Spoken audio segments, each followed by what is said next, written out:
Tomorrow Never Knows is arguably the most pivotal song of the Beatles' career. It's a mind-bending 3-minute collage of sonic experiments that helped kick open the doors to a bold new era for popular music. Turn off your mind, relax and float downstream. It's also packed with production quirks, anomalies, and even a few unsolved mysteries. In this episode, I'm going to take you through the fascinating recording history of Tomorrow Never Knows and dissect some of these curiosities. As a fair warning, once I point them out, you can't unhear this. Tomorrow Never Knows is the final song on the Beatles' landmark 1966 album Revolver.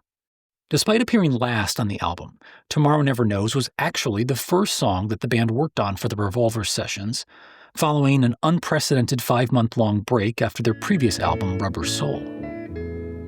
After a much-needed reset and some encounters with LSD, the band was brimming with new ideas, among them a new song concept from John that defied pretty much every convention of pop music at the time. The lyrics didn't rhyme, the chord progression didn't really progress, and instead of romantic love, the subject matter was expanding one's psychic consciousness through ego death. Naturally, the recording process would also be anything but normal. The band assembled at EMI Studios on April 6, 1966, to collaborate on John's new composition, which at this stage was known as The Void, and listed on studio documentation as Mark I. An important new addition to the supporting team at EMI was a young, creative, and ambitious engineer named Jeff Emmerich, who would help pioneer many of the innovative recording techniques used on the Revolver sessions and beyond. For his first order of Beatle business, Jeff would indulge the band's newfound curiosity with tape loops, inspired by the musique concrète movement that used recorded sounds to create avant-garde sound collages.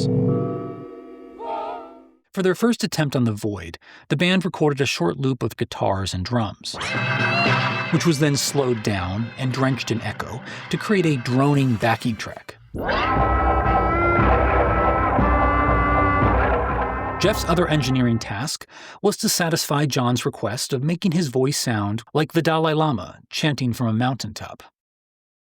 His solution was to pump John's voice through a Leslie speaker, which was normally paired with an organ to create a vibrato effect through the use of a revolving chamber. Pardon the pun. Turn off your mind, relax and float downstream. Satisfied with the Dalai Lennon transformation, John recorded a vocal track on top of the existing guitar and drum loop. Meanwhile, Paul and Ringo added a bass and drum track.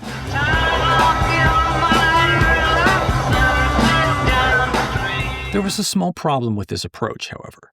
The backing loop drifted increasingly out of sync with the overdubbed live parts.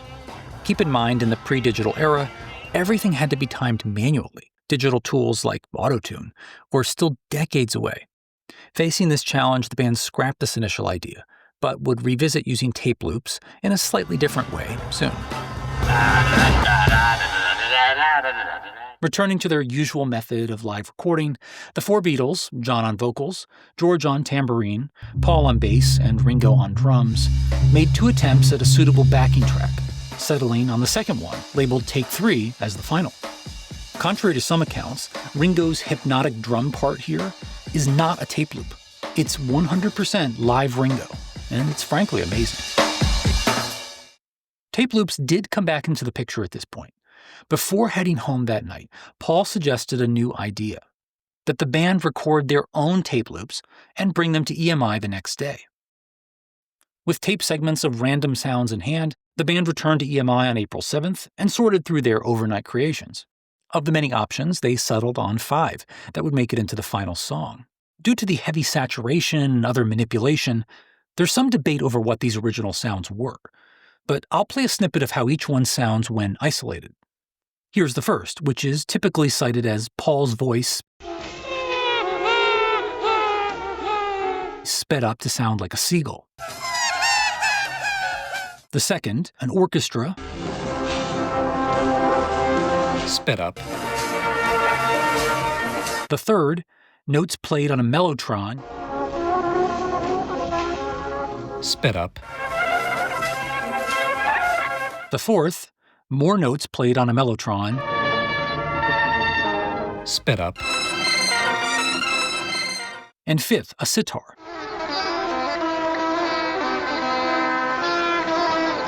reversed and sped up. Unlike with digital sampling, creating and adding these loops in this analog environment was a formidable challenge. Each loop was simultaneously fed into a separate tape machine, while the various loops were routed to the main mixing console. The band, sitting at the mixing board, conducted a live performance of all of these incoming loops, fading up and fading down the different sounds at different moments. The marvelous end result of their efforts wound up on track 2 of the 4-track master tape. After the exhausting tape loop session, the band decided to take a break from The Void and work on a few other songs, including George's new song Taxman, which would become relevant to the completion of Tomorrow Never Knows, but more on that later. On April 22nd, 2 weeks after the tape loop session, the band revisited Tomorrow Never Knows to add some finishing touches. To enhance the song's psychedelic ambiance, they added 2 sonic elements to the backdrop: a simple organ part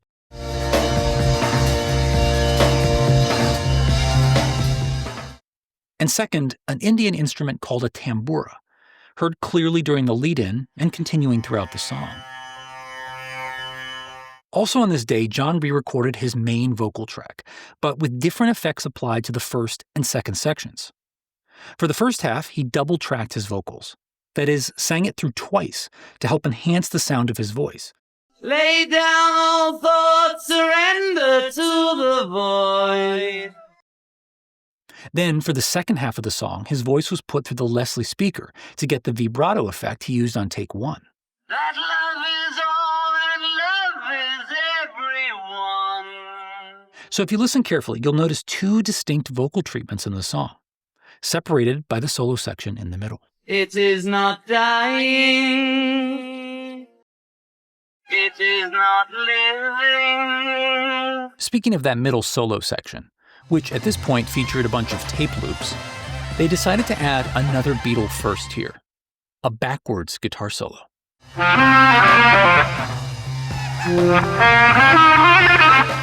There's a debate, however, over who actually played this scorching backwards solo. According to the official booklet inside the Revolver Deluxe Edition, George Harrison is playing lead guitar here. But when the backwards solo is reversed to the original direction, it sounds strikingly similar to the guitar solo from Taxman, the first song on Revolver.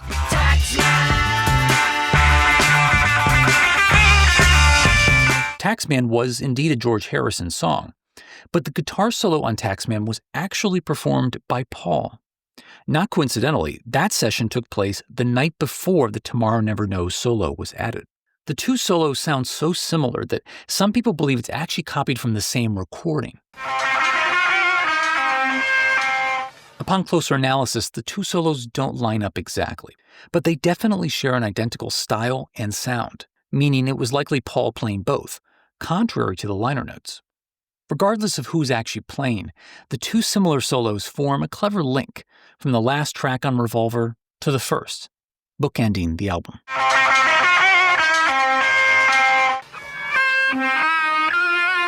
There's also a fascinating little analog-era quirk caused by this innovative backwards solo. As I mentioned earlier, John double-tracked his vocals in the first section. But the last word of the first section is mysteriously missing the double-tracking, right before the solo section begins. It is being. It is being. So what happened here? Well, this anomaly can be explained by analyzing how the solo made it onto the original multi-track tape. John's primary vocal was recorded on track 4. His double-tracked vocal was recorded to track 3, along with the tambourine and organ. Given the limited tape space and a 4-track setup, the backwards guitar solo was also overdubbed onto track 3, in the 30-second gap between John's 2 main vocal sections. But to get the backwards sounding effect to work, the guitar solo was played forwards, with the multi-track tape recording in reverse. So here's what likely happened. At the very end of the guitar solo overdub, an EMI engineer simply punched out a bit too late, copying over the last snippet of John's double-tracked vocal, along with the tambourine and organ, which were also on track 3. You can hear all 3 drop out a bit too early before the solo section begins. It is being.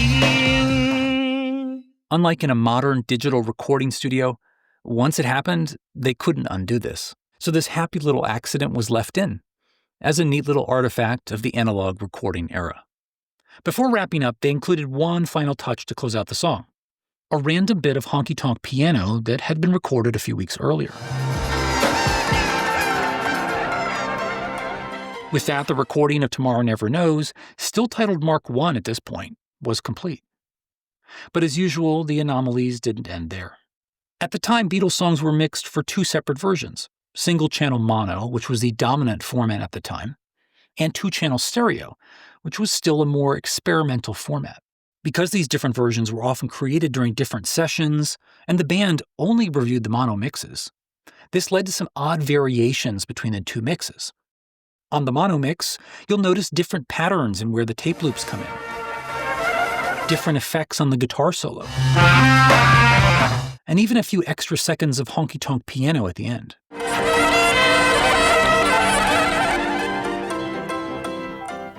Interestingly, a small batch of the first mono pressings of Revolver in the UK were mistakenly released with a different mono mix of the song.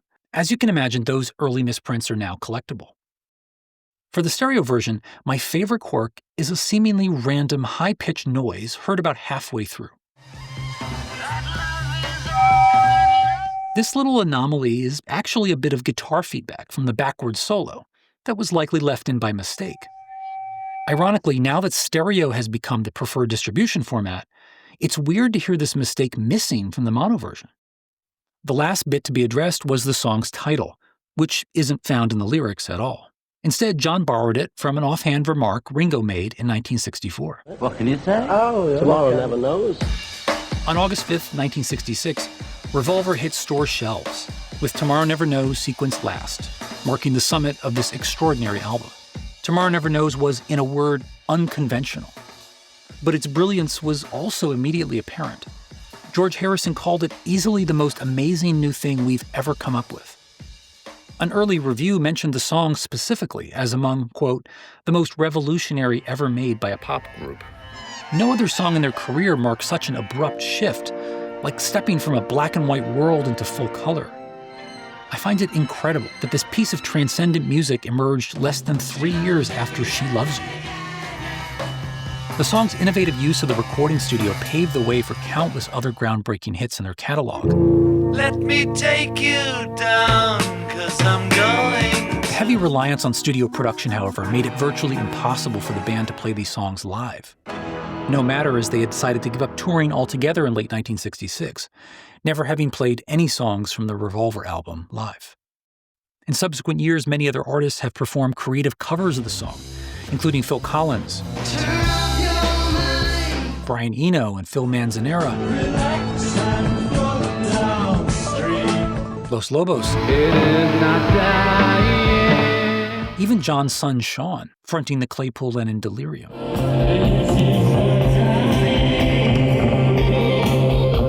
It was also used to great effect in the AMC television series Mad Men to signal the vast generational shift in culture taking place in the mid-1960s.